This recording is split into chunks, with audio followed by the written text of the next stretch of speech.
Welcome to this Calmness episode of the Well-Mannered Dogs channel. I'm Debbie and this is Huli and she's here to help me. Today we're going to teach you how you can grow your dog's calmness. How you can change that crazy little beast that gets overly excited and all the insane energy that it has into a calm dog. I'm going to give you some games, tips, and strategies that you can implement at home to grow your dog's calmness.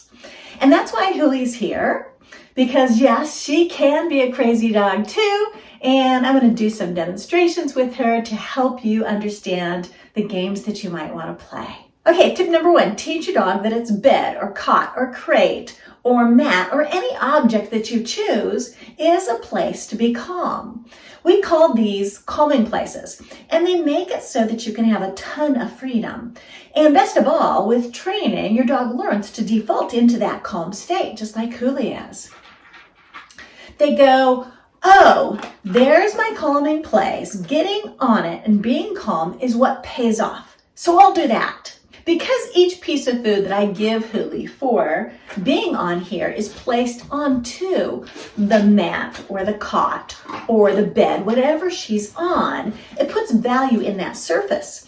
And that makes it so my dog's going to want to be on it and spend time on it. To do this, you can just take some of your dog's breakfast or dinner. That's what I have right here for Huli. It's her dinner. So I'm going to get Huli off of here. Release. Good girl.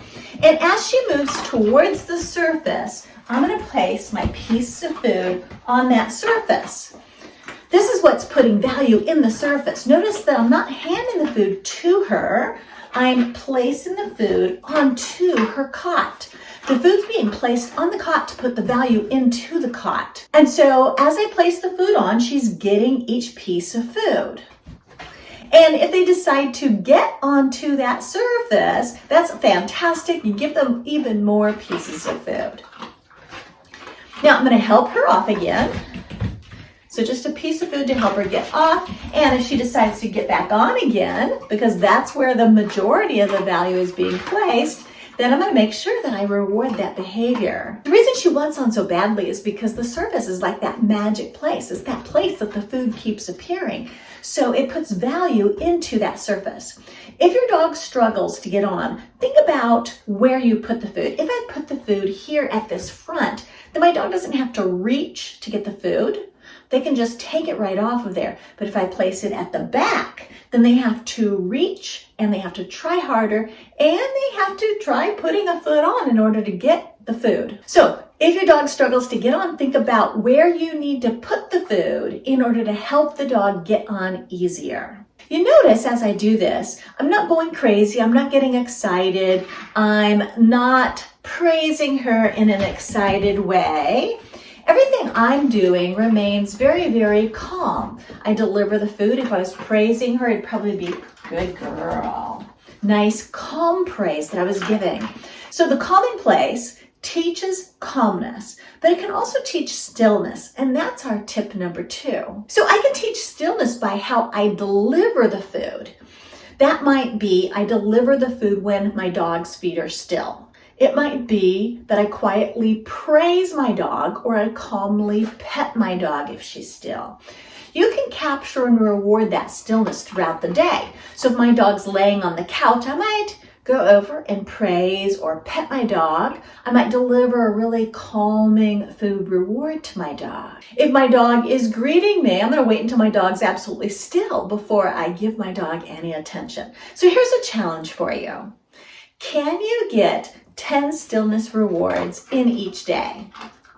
And if that's easy, can you increase it to 15?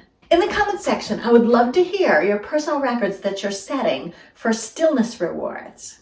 Okay, tip number 3 is a stillness game and a way you deliver your rewards that make all that stillness skyrocket. This is our Rascally unpredictable food game. I've got a piece of food in my hand and my hand is slowly lowering. Notice how super slow this is. And then when my dog is still for that delivery, the last little bit, I zoom my hand in. So a slow, slow, slow zoom. What I'm looking to reward is stillness. So if she reaches for the food, even a little bit, like right there, my hand zooms all the way back up because she wasn't still. She was moving to reach for it. So I'm slowly lowering my hand. She's still zoom. I want to make sure I reward the stillness that we have. So as long as she's still, I'm going to make sure that I zoom that food in. But if she reaches for it, my hand's going to zoom all the way back up. We're creating stillness in how we deliver the food, and then we're zooming it in to reward all that calmness and stillness. Okay, so far we've taught you to reward calmness with the help of a bed or a cot or a crate. Anything that's going to be good for you. We have taught you to reward stillness by capturing it throughout the day. And we're putting in our Rascally unpredictable food game, a specific game that encourages even more calmness and stillness. Tip number 4 is another stillness game. It's called Forbidden Fruit. So with Forbidden Fruit, I'm placing a piece of food here on the cot. I'm putting food down on the cot and I cover it up with my hand. And if my dog is still, then I can deliver that food to my dog. So I can do different stages of this. She's still, she's not going for it. I can deliver the food to her.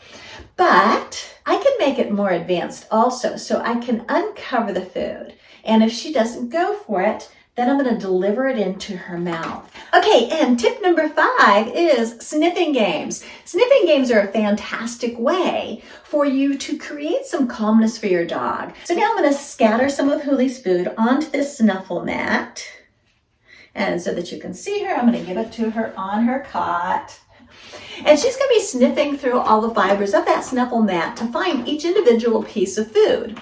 I could also decide to scatter it in the grass so that she has to keep her nose down and do a ton of sniffing. Sniffing and scent work is a fantastic way to create calmness in your dog.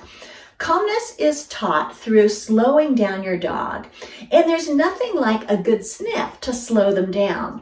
We're slowing them down in a way that enriches their lives and makes their lives and your life so much better.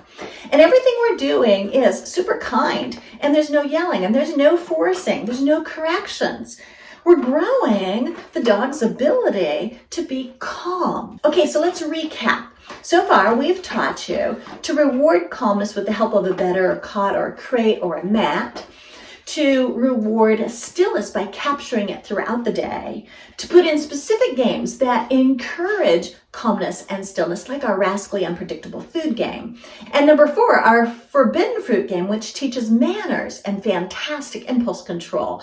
And to facilitate sniffing with snuffle mats or scatter feeding so that you can have a dog that's having that very natural relaxation, calmness protocol in its life. I hope you've enjoyed this video, and I look forward to seeing you again in our next video.